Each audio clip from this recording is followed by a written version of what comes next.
Perfect. Everything's recording now. Danny, I know that you are ready to go because you've been out there prepping to be a buyer. So whenever y'all feel like you're ready to go, just start with Luke's intro and time starts then, okay? Perfect. All right. I'll leave and let you do your magic.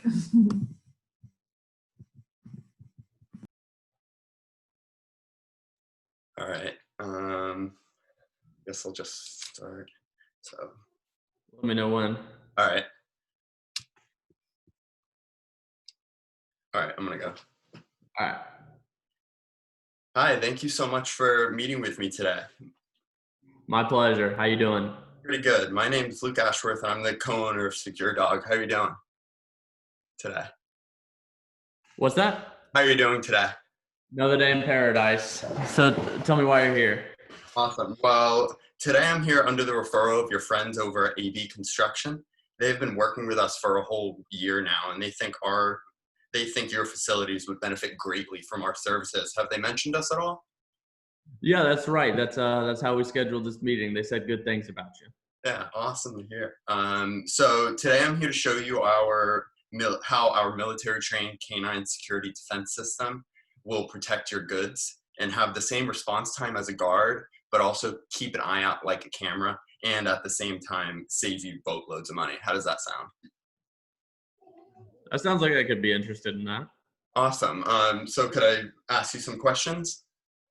Absolutely. So is everyone here that needs to be here in the call?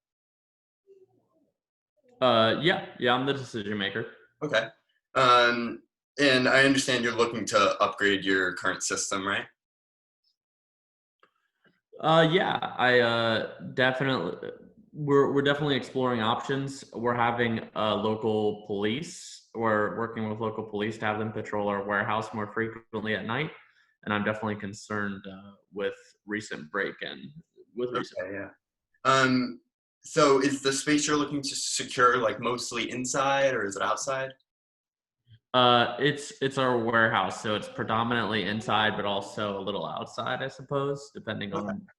And what kind of goods are you looking? Like, what kind of goods do you guys produce?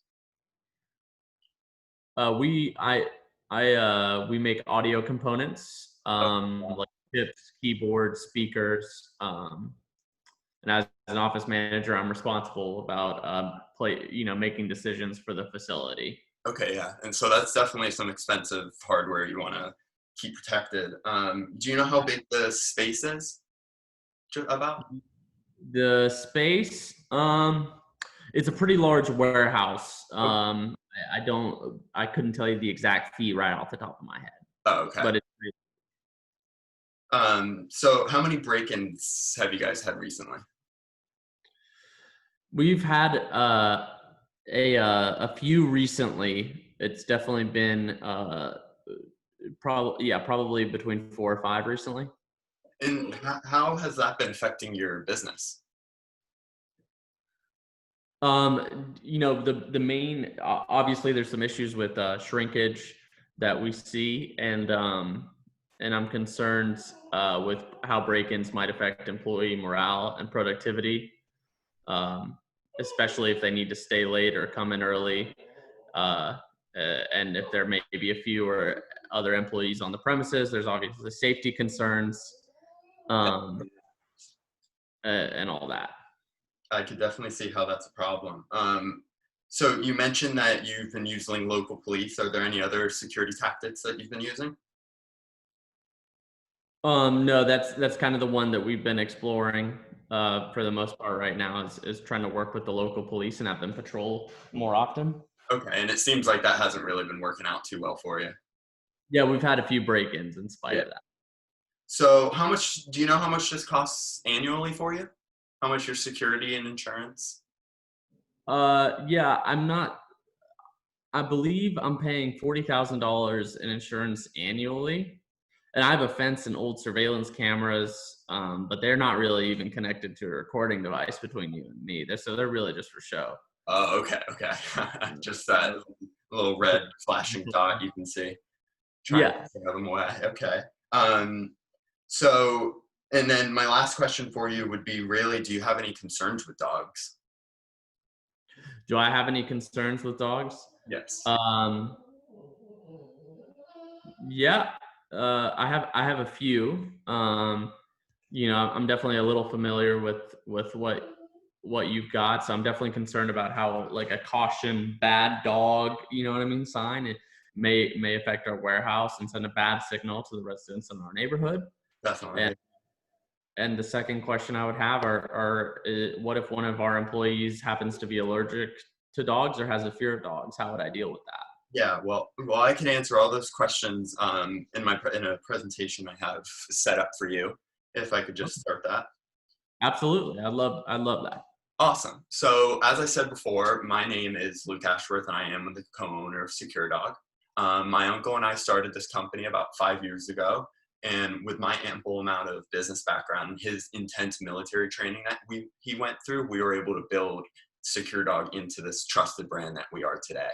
As our name suggests, we use canines who have been trained by my uncle and his team of Marine Corps, and they train dogs to guard your goods.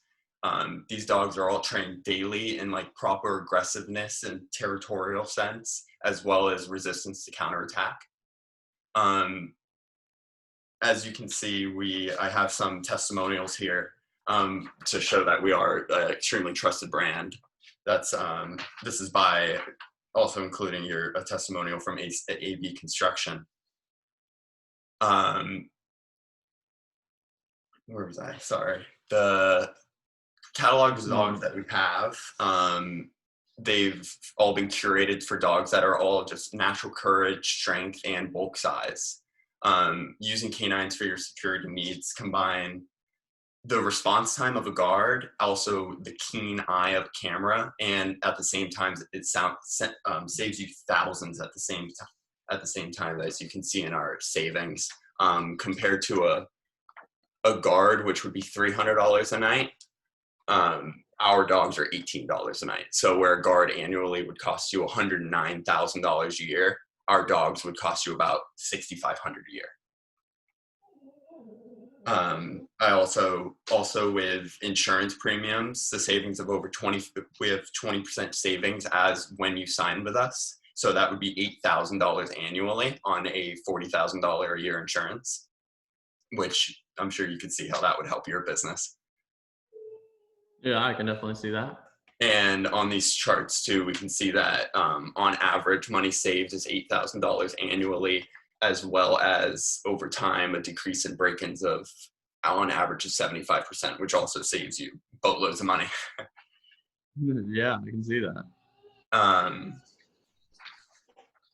So now our system, our catalog is, we have 4 large dogs, one being a German Shepherd, which would be $20 a night, a Pit Bull for $18 a night, a Doberman Pinscher for $19 a night, a Rottweiler for $20 a night, and then a Chihuahua, which is just for barking only for our budget-friendly companies, which would just be $10 a night. And as you can see here, this is our Pit Bull razor, and that would be the storage that the kennel that the dog comes with, so they can go to the bathroom, they can eat, and everything with zero customer interaction. We drop the dogs off in the right at closing hours, and then they get picked up in the morning. And I believe that for a company of your size and your budget, I think that the best option would be our Pit Bull razor for $18 a night, which would come out to it would be $65.70 a year, which is saving you a lot more money than you are spending now. And it would decrease your break-ins by 75%. How does that sound? It sounds like I might be very interested in that. Awesome. Yeah, that definitely sounds like a good thing. But you're talking a lot of numbers. How does this financially make sense? It seems like the expenses of taking care of a dog on our premises, plus paying for the service, would be much more expensive than just having an alarm system installed. So actually, it comes out to cheaper because that $65.70 covers everything for the dog: the food, the cleanup, everything. So once you pay that, you're set for the year. And you have zero interaction with the dog. Hmm. Okay. Yeah. And do you have any other objections? No, no, I think that's it. Is it okay? And oh, and I know you mentioned dogs with people with allergies coming in, and that would cover since you guys have no contact with the dogs. And if you do, we can make your employees comfortable with them by introducing them to the dogs beforehand, so the dogs can understand who's who. Okay. Yeah, Yeah, that actually sounds good. awesome. So so how would that sound? Would you like to sign for a year with our dog raiser? Yeah, let's go ahead and sign. Awesome. So I'll send you over the documents on email, and you can sign those up, and then whenever this whole pandemic thing gets over, I'll be able to get out there and meet you face to face. But just at first, we'll be sending the dog out there with one of our employees, and we can get you up and going probably next week. Absolutely. That sounds like a great thing. Awesome. Great to hear it. Well, I'll set up that meeting, and I'll send you that stuff over. Perfect. I'll talk to you then. Talk to you then. Thank you. Thanks.